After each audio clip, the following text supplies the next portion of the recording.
Mesdames et messieurs, bonjour à toutes et à tous. Bienvenue au journal. Les membres de la commission constitutionnelle ont été installés ce matin. À eux de rédiger une nouvelle constitution pour le passage à la 5e République. 2 mois devraient largement leur suffire. Installation ce matin donc des membres de la commission constitutionnelle, 92 personnalités chargées de rédiger la nouvelle constitution qui va marquer le passage à la 5e République. Ces 92 personnalités ont été installées par le président du Faso. Roch-Marc Christian Kaboré a invité les membres de la commission à poser un acte fondateur majeur. Le président du Faso s'exprime au micro d'Ernest Kambiré. Il se prononce sur le contexte de la réécriture de la nouvelle loi fondamentale. L'installation de la commission constitutionnelle chargée de proposer l'avant-projet de constitution de la 5e République constitue un moment important de la vie de la nation. Pour la première fois dans l'histoire de notre pays, le passage d'une constitution à l'autre, d'une république à l'autre, se fait sans rupture constitutionnelle et procède de la volonté du peuple insurgé qui a conduit avec succès sa transition après l'insurrection des 30 et 31 octobre 2014. Le monde entier reste attentif à ce qui se passe au Burkina Faso. Depuis le succès de l'insurrection populaire des 30 et 31 octobre 2014, la résistance contre le putsch du 15 et 16 septembre 2015, la bonne tenue des présidentielles législatives et municipales, la qualité de l'expérience démocratique dans notre pays est unanimement appréciée. À compter de votre installation, vous avez 2 mois pour déposer les fruits de vos concertations.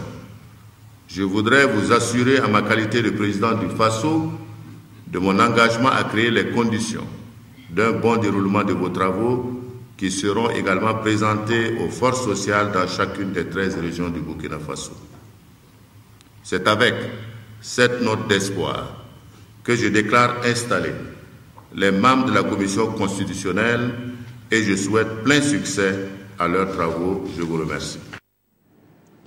Reportage complet au cours de nos prochaines éditions. Après quelques mois de vacances, les députés ont fait leur rentrée à l'occasion de la 2e session ordinaire de l'année, session dite budgétaire. Les élus vont se pencher sur le budget de l'État gestion 2017. Ils vont également procéder à l'examen des rapports d'enquête parlementaire sur les mines et le foncier. L'ouverture de la session était placée sous le signe de la commémoration du centenaire de l'insurrection du Bani Volta en 1915-1916. Jérémy Sié Koulibaly. En se réunissant pour l'ouverture de la 2e session ordinaire de l'année, les députés burkinabés ont d'abord tenu à sacrifier à un devoir de mémoire, celui de rendre un vibrant hommage aux vaillants combattants précurseurs de notre liberté, selon l'expression du président de l'Assemblée. Des combattants aujourd'hui tombés dans l'oubli et qui se sont pourtant insurgés contre l'ordre colonial pour faire de l'Ouest Volta une terre de liberté et de dignité. Il y a 100 ans, sur notre sol, sur domination coloniale, il s'est produit une insurrection populaire de grande envergure contre les travaux forcés, la conscription, l'impôt de capitation, en un mot, une insurrection contre l'arbitraire, l'injustice et les brimades de toutes sortes et pour la dignité, la liberté des peuples évoluant entre la rivière Bani, nord de l'actuelle Côte d'Ivoire, et la Volta Noire, actuelle Moun au Burkina Faso. D'une certaine manière, il est loisible de considérer que nous sommes les continuateurs des insurgés de 1916, en ce sens qu'en 2016, nous promettons la liberté, l'émancipation économique et sociale à notre peuple par l'effort soutenu au travail. Pour le symbole, les chefs de canton de Bobo-Dioulasso et de Dédougou ont été invités à la cérémonie. Un colloque international est même envisagé pour éclairer ces pans douloureux de l'histoire du Burkina. Une invitation a été lancée dans ce sens aux chercheurs et au gouvernement par la représentation nationale. Une dizaine de projets de loi seront examinés au cours de cette session du Parlement qui va également se pencher sur les rapports des commissions d'enquête sur les mines et le foncier urbain. Le point focal de la session reste cependant l'adoption de la loi de finances gestion 2017. L'enjeu, c'est la relance de l'économie et un engagement sur le chemin de la croissance. C'est pourquoi il me semble nécessaire que le gouvernement puisse élargir l'assiette fiscale, qui est un moyen parmi tant d'autres d'accroître l'apport de nos ressources internes. Quelle que soit l'assiette de l'impôt à instituer, cet impôt doit être juste et équitable pour tout le monde. Aucun citoyen, sous aucun prétexte, ne doit payer plus qu'il n'en faut ou moins d'impôts qu'il n'en faut. Le chômage massif des jeunes, la réforme de l'école, la réduction des inégalités et le passage à une 5e république pour être plus en phase avec les attentes de l'insurrection populaire de 2014 sont autant de problématiques soulevées par le président de l'institution parlementaire au cours de cette cérémonie qui marque la rentrée politique des élus nationaux. 3 représentants de parlements étrangers ont assisté hier à l'ouverture de la 10e session ordinaire de l'année. Ils ont fait plus qu'assister. Ils se sont adressés à la représentation nationale pour livrer des messages de soutien aux députés, mais aussi au peuple burkinabé pour son combat pour la liberté et la démocratie. Jérémy Sié Koulibaly. C'est un message de gratitude et de félicitations dont était porteur le président du Parlement panafricain au nom des peuples d'Afrique pour le Burkina, qui donne en partage au continent et au reste du monde l'exemplarité de son processus démocratique. Je salue tout le peuple burkinabé pour son hospitalité et sa maîtrise de la démocratie, qui rivalise les plus anciennes démocraties du monde et même sert aujourd'hui de cas d'école. Votre peuple a prouvé au monde entier son attachement à la démocratie, à l'esprit de tolérance et à l'unité nationale. Et il n'est pas anodin que par ma voix, l'Assemblée nationale du Bénin, autre modèle de démocratie apaisée dans notre sous-région, autre modèle de démocratie maîtrisée, vienne porter témoignage de l'authenticité de votre engagement. Adrien Oungberji a également tenu à rendre hommage à la jeunesse burkinabé et à tous ceux qui ont fait le sacrifice de leur vie pour la liberté, la démocratie, la défense de la Constitution et la bonne gouvernance. Après avoir rappelé les attentats terroristes du 15 janvier dernier à Ouagadougou et celui de la promenade des Anglais à Nice en France, le vice-président de l'Assemblée nationale française, qui est lui porteur des messages du président de l'institution, Claude Bartolone, a exprimé la solidarité de son pays avec le Burkina. Je réaffirme aux députés du Burkina Faso l'assurance que les députés français ne faibliront jamais dans leur tâche de lutte contre les ennemis de la liberté, de la paix et de la fraternité. Notre solidarité envers votre pays, envers votre peuple est totale. Le Parlement béninois, par la voix de son président, se dit pour sa part ouvert à toute initiative d'harmonisation des lois pour relever les défis sécuritaires et faire face à la menace terroriste.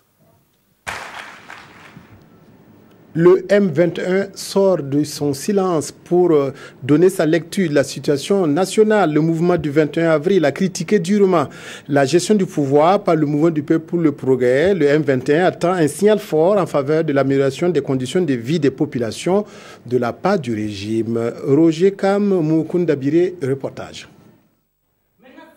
Le travail du gouvernement n'est pas à la hauteur des attentes de la population. C'est ce qu'a déclaré le président du M21 devant la presse. Pour Marcel Tankwano, toutes les couches sociales du pays estiment que rien n'évolue actuellement, presque dans tous les domaines. Le président Roch-Marc Christian Kaboré, Salifou Diallo et Simon Compaoré, leur gouvernement ne semblent pas comprendre les problèmes réels qui sont les vrais maîtres du débat actuel. Le peuple burkinabé refuse désormais la misère de toutes sortes, l'injustice et l'impunité. Sur les questions relatives à la gouvernance, à la crise à la CAMEG et aux victimes de l'insurrection, le M21 interpelle directement le président du Faso. Nous assistons avec amertume le bras de fer entre le ministre de la Santé et le directeur général de la CAMEG. Jusqu'à nos jours, les familles des victimes de l'insurrection et du coup d'État croupissent toujours dans la souffrance abandonnée par l'État. C'est un problème de gouvernance politique qui est posé ici. Monsieur le Président, c'est la dissolution de votre gouvernement qui s'impose. Ce processus ne saurait être complet que par l'installation d'un gouvernement d'union nationale. Le M21 estime que la jeunesse est actuellement désemparée et il invite le président à se pencher sur la question de l'emploi des jeunes.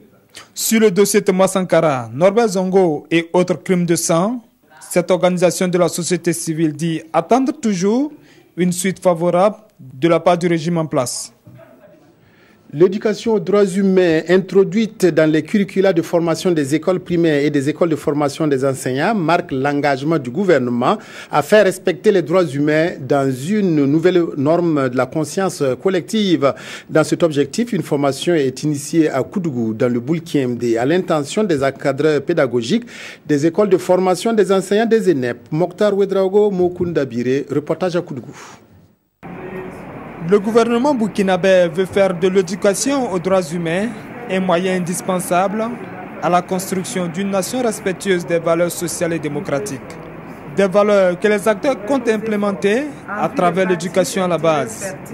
Et à l'initiative du ministère de l'Enseignement national et celui chargé des droits humains, ces encadreurs pédagogiques des écoles de formation des enseignants du primaire sont ici à Koudougou pour s'approprier l'unité pédagogique sur les droits humains. Les enseignants sur le terrain ont déjà un guide pédagogique élaboré depuis 2008. Mais il faut également les former au niveau de la formation initiale. Les écoles de formation constituent un cadre d'impulsion des valeurs cardinales. Et l'introduction de l'éducation aux droits humains dans les curricula de ces écoles dénote de la volonté des acteurs à bâtir un terrain favorable à l'éclosion d'une culture des droits humains, du civisme et de la paix. La présente formation va durer 3 jours. 3 jours à l'issue desquels ces participants vont servir de relais pour transmettre à leur tour ces enseignants aux élèves maîtres de façon à transmettre à la nouvelle génération la culture du respect des droits humains. Le 11e Salon international du tourisme et de l'hôtellerie de Ouagadougou, sitôt, s'ouvre dans quelques heures. Dans notre capitale, la jeunesse sera sollicitée au cours de cette édition 2016 pour éduquer et sensibiliser sur l'importance du tourisme. Le thème retenu tourne autour de la pratique du tourisme et de l'éducation.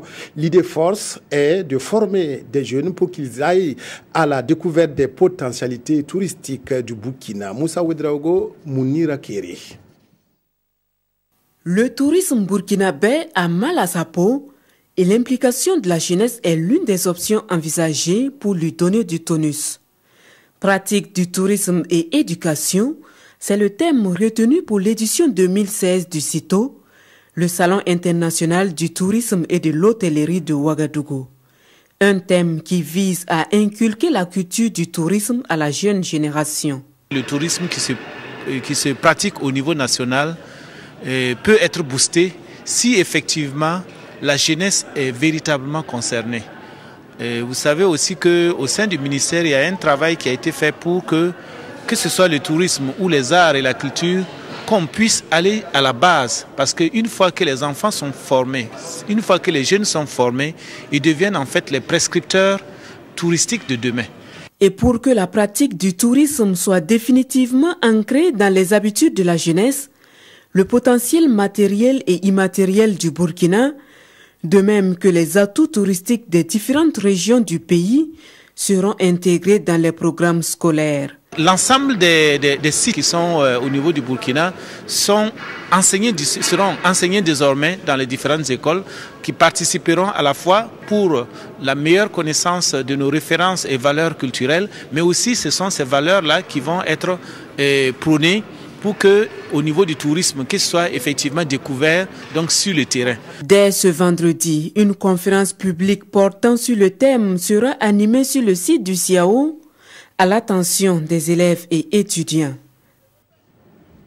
Dans le Sénat, plusieurs sites d'oiseaux granivores ont été identifiés par les techniciens de l'agriculture. Ces oiseaux ravagent les cultures pendant la période de maturité. Les techniciens donc de l'agriculture ont décidé de lancer une opération de traitement chimique de ces migrateurs. Reportage Yacouba Ouedraogo, C12 ans. Une importante population d'oiseaux granivores a été identifiée ici dans le village de Toukawelde dans la province du Sénat. Ce sont des oiseaux qui s'attaquent au mil et au sorgho pendant la période de maturité. Ces techniciens de l'agriculture s'apprêtent à procéder à un traitement chimique de ces oiseaux. Nous assistons à une démonstration de cette opération. Les producteurs, ou si vous voulez, la population a été sensibilisée. Ils ont même signalé très tôt la présence de ces oiseaux-là. Donc, comme ils ont signalé très tôt, nous pensons qu'en tout cas, le taux de succès peut atteindre 80 à 90%. Selon les techniciens de l'agriculture, plusieurs dortoirs de ces oiseaux granivores ont été identifiés dans la province du Séno. Au dire de ces agents, ce sont environ 160 hectares de champs qui ont été déjà infectés par les oiseaux granivores dans la province. Avec ce traitement chimique, les paysans de la zone de Tukawelde peuvent avoir le cœur net. C'est beaucoup maintenant. Bon.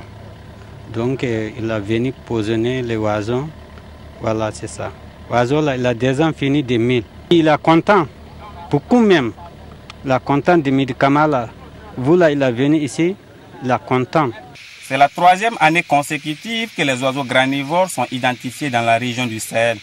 Après cette opération, les autres sites connaîtront également un traitement chimique, rassure le directeur en charge de l'agriculture du Sahel. Les candidats se bousculent au portillon de la Fédération burkinabé de football. Kassoum Ouedraogo, dit Zico, est candidat à la succession de Sita Sangaré. L'ancien international burkinabé a affiché hier au cours d'une conférence de presse sa volonté à conduire à bon port le football burkinabé. Reportage Ibrahim Sombier, Lassina Savadgo. Je vais être président de la Fédération burkinabé de football parce que je crois aujourd'hui avoir suffisamment étudié notre football est suffisamment acquis d'expérience pour conduire sa destinée. La phrase est lâchée. Kassoum Ouedraogo Zico est dans les starting blocks pour occuper la présidence de la FBF. Entouré de son équipe de campagne, de soutien et sympathisants, l'ancien étalon et président de COSAF dit ne pas avoir peur des menaces et autres intimidations. Je ne dirai pas de non. Ils vont se reconnaître ceux qui essaient de m'intimider. Ça ne pourra jamais. Un ancien étalon que tu veux intimider. Oh, vous savez les coups qu'on reçoit quand on rentre sur le terrain, toutes ces menaces ne me font pas peur. Je reste un étalon, c'est tout. Il faut aller aux élections pour gagner. Et celui qui gagnera, on saluera le vainqueur. Nous, on a horreur des gens qu'on impose. Avec pour thème de campagne place au jeu, le directeur de campagne exclut toute coalition ou collaboration avec le président sortant. Nous, on a été clairs avec Sita Sangaré. Nous ne collaborerons pas avec Sita Sangaré. Il faut qu'on soit clair. Parce qu'on voit dans la presse qu'on va faire liste commune. Il faut qu'on balaye le terrain. Nous ne nous payons jamais alliance avec Sita Sangaré. On veut le changement. Nous, on veut le changement, c'est tout. Zico dit attendre l'ouverture de la campagne afin de décliner son programme pour le développement du football les 4 ans à venir. On sera au rendez-vous de Diaguer. L'ouverture de la 2e session ordinaire de l'Assemblée nationale est unanimement commentée par les quotidiens de ce jeudi. Sibidi Issa Lankwande. L'ouverture de la 2e session ordinaire de l'Assemblée nationale occupe la plupart des colonnes des quotidiens de ce jeudi. Les députés s'attaquent au budget 2017, affiche Sidoya.